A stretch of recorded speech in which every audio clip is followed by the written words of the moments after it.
हाय दोस्तों, मैं निशांत चौधरी आपका स्वागत करता हूँ आर्यस जर्नी चैनल पर। तो आज हम बात करने वाले हैं हमारी दिमाग की हालत के बारे में। ठीक है, हम सब लोग बात तो करते हैं पढ़ने के बारे में, पढ़ाई के उसूलों के बारे में, लेकिन कोई हमारी दिमाग की बात नहीं करता। हम जयपुर, जोधपुर, बीकानेर, अलवर, क्योंकि अलवर का इसलिए नाम लिया है क्योंकि हरियाणा और दिल्ली के पास में एनसीआर में आता है। जिस भी देश के कोने में हम रहते हैं, दिल्ली वगैरह में कहीं पे भी हम रहते हैं, चाहे हम आरएस की तैयारी कर रहे हों, चाहे यूपीएससी की कर रहे हों, चाहे किसी की भी कर रहे हो, माइंड पर स्ट्रेस किस बात का है कुछ नहीं पता। सेकंड चीज़, लड़के और लड़कियां, कोई बात नहीं करता है इन टॉपिक्स के ऊपर, अपन कर रहे हैं नॉर्मल। आपको सुनना अच्छा लगे तो आप कर लें, सुनना नहीं तो वीडियो मत देखना पूरी, आपका टाइम वेस्ट हो रहा हो तो हमारे ध्यान भटकने की तीन चीज़ें होती हैं। प्रेम किसी महिला से हो गया, किसी पुरुष से हो गया, ठीक है। दोस्ती, दोस्ती में आशाएं कि यार ये मेरे लिए कर देगा यार कुछ, है ना, कर देगा, लेकिन लोग नहीं करते, है ना। तीसरी चीज़, पढ़ाई हो नहीं रही, क्यों नहीं होने के रीज़न क्या है, सब पे बात करेंगे। तो सबसे पहली जो चीज़ समझ में आती है ना लड़के और लड़कियों की बड़े शहरों में, वो होता है अट्रैक्शन, दूसरा होता है प्यार। अट्रैक्शन और प्यार में बहुत बड़ा फ़र्क होता है, जिसको हमें मानना पड़ेगा, ठीक है। आप किसी के प्रेम में पड़े, ये हमारी और आपकी ही बातें हैं, तो नॉर्मल आप सभी को पता है कि हम किस बारे में बात कर रहे हैं।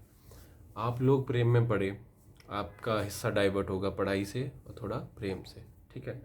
अगर आपका रिलेशनशिप हेल्दी है, दोस्ती में, प्यार में या अन्य चीज़ों में, ठीक है, तो आप उस चीज़ को बड़े लंबे टाइम तक मेंटेन कर पाओगे। नहीं तो या तो यूज़ एंड थ्रो हो जाता है, या फिर भाई और भी चीज़ें हो जाती हैं। फिर आता है दिल टूटने की बातें।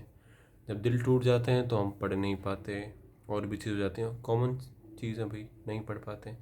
लड़कों के साथ बुरा हो रहा है आजकल, है ना।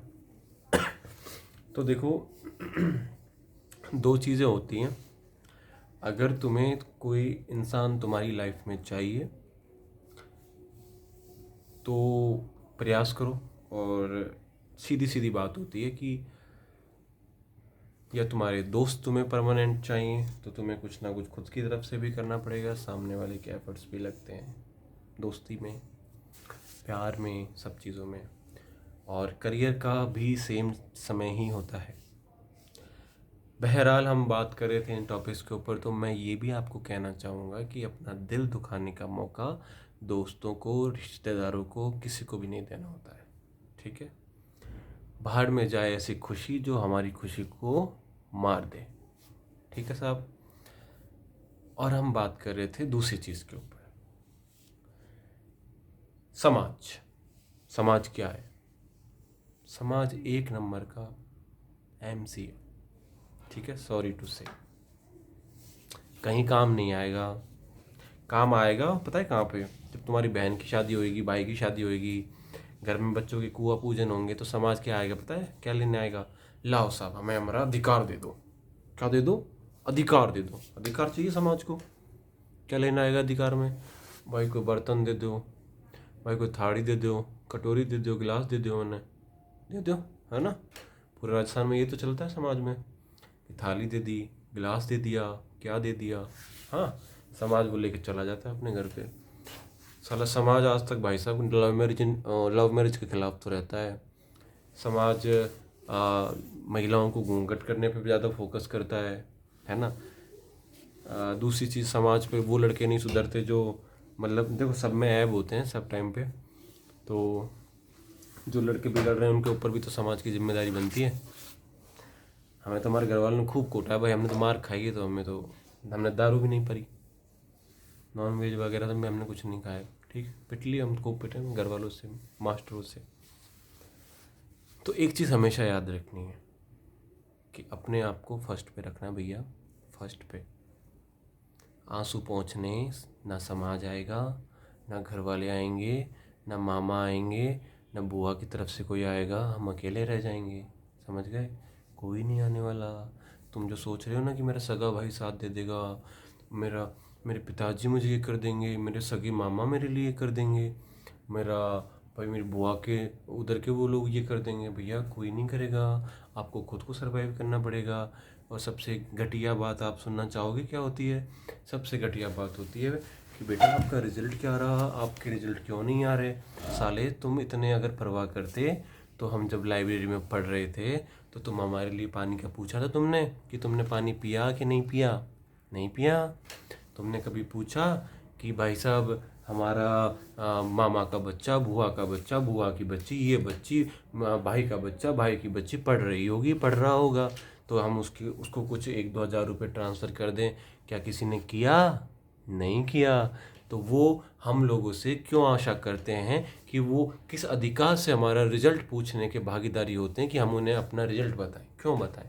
तुम हो कौन? तुम्हारी औकात क्या है? तुम हमारे रिश्तेदार हो तो रिश्तेदार की तरह रहो, नहीं तो यहाँ से निकलो, भाग जाओ, ठीक है?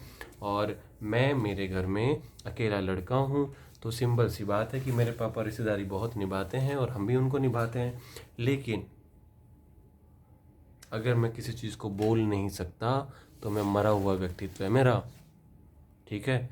जाटों में ऐसी औलादें पैदा नहीं होती हैं, बहुत रेयर होती हैं जो कि समझदारी की बातें करती हैं। और भाई सीधी सीधी बात है, हमारी कास्ट में तो थोड़ी डोमिनेंट कास्ट रही है, थोड़ा खड़ा लहजा होता है बोलने का। लेकिन जाटों में जो लोग मैच्योर होते हैं ना, वो बहुत अच्छे लेवल के बंदे होते हैं, ख़राब नहीं होते, ठीक है? कास्ट सारी ही सेम होती हैं, सब में अच्छे लोग भी होते हैं, बुरे लोग भी होते हैं। भगवान ने मुझे मौका दिया तो मैं मेरी कास्ट के बच्चों को, मतलब करने सारी कास्टों में ही है, लेकिन एक अच्छी शिक्षा देने के लिए मैं बहुत जोर दूंगा, उनको मैच्योर बनाना और चीज़ों को समझाना कि वाई हम क्यों एग्जिस्ट करते हैं इस दुनिया पे। उस भगवान की पूजा हम लोग करते हैं, क्यों करते हैं भाई? हमने उस भगवान को माना क्या? उस भगवान का हमने माना क्या है? हम लोगों का दिल दुखा रहे हैं, हमारी वजह से किसी का दिल दुख जाए। देखो सीधी सीधी बात है, अगर हमने किसी का दिल दुखाया, वो हमें वापस मिलना है ना, मिलना है। लोगों को पता होता है कि हम गलत कर रहे हैं और गलत किया है, लेकिन फिर भी उसको एक्सेप्ट किया जाता है। क्यों? क्योंकि हमारे पास बोलने की पावर, हम अथॉरिटी, हमारी बोलने की अथॉरिटी या हम हमारे बोलने का हिस्सा या हमारा रिमोट कंट्रोल हम समाज के हवाले कर चुके होते हैं। समझ रहे हो? अगर हम आज नहीं बोलेंगे, अगर हमारा समाज हमें दबाता चला जाएगा तो ये यूथ ऐसा ही रह जाएगा। क्योंकि भाई सीधी सीधी बात है, 50 साल के बुढ़े या 80 साल के बुढ़े को भी ज्ञान नहीं हो, ज़रूर ज्ञान हो ये ज़रूरी नहीं है। क्योंकि 18 साल का बच्चा भी मैच्योर हो सकता है, 12वीं क्लास में पढ़ने वाला बच्चा भी मैच्योर हो सकता है परिस्थितियों को देख के, ठीक है? तो साज समाज घर परिवार से सबसे पहले अपन खुद आते हैं, ठीक है? अपन को किसी से मतलब नहीं होना चाहिए, अकेले रह लो लेकिन खुश रहो। क्यों? अगर देखो तुम मेरी ये वीडियो सुन के हंसोगे ना, चाहे लड़का हो चाहे लड़की हो, तुम्हारी भी ऐसी सिचुएशन तो कभी ना कभी तो हुई होगी या होगी, है ना? तो अब तुम सोच के देखो कि अपन भाई बंधु आपस में बैठ के ये बातें कर रहे हैं तो कितनी डीप लेवल की बातें होंगी, ठीक है? तो सबसे पहले खुद के लिए जीना स्टार्ट करो, ठीक है? खुद के लिए जियोगे, खुद को समझोगे, खुद को जब समझोगे तो दुनिया के तौर तरीके और सलीके और चालाकियाँ सीखोगे, ठीक है? हम दुनिया की सारी चालाकियाँ समझते लेकिन हम कह नहीं पाते। मैं पहले मेरे घर में मेरे पापा के सामने बोल नहीं पाता था क्योंकि मुझे मेरे पापा से डर लगता था। लेकिन जिस टाइम मैंने अपनी पढ़ाई को परिपक्वता से लिया, उसको समझा कि मैं इस दुनिया में क्यों एग्जिस्ट करता हूँ, तो मैं उस चीज़ का जवाब मेरे पापा को भी देने में सक्षम हूँ कि पापा मैं आपसे प्रेम करता हूँ, आप मेरे प्रेम के भागीदारी हैं और आप भी मुझसे प्रेम करते हैं।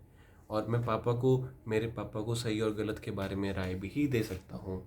ये एक अच्छी औलाद का बहुत बड़ा फ़र्ज़ होता है, ठीक है?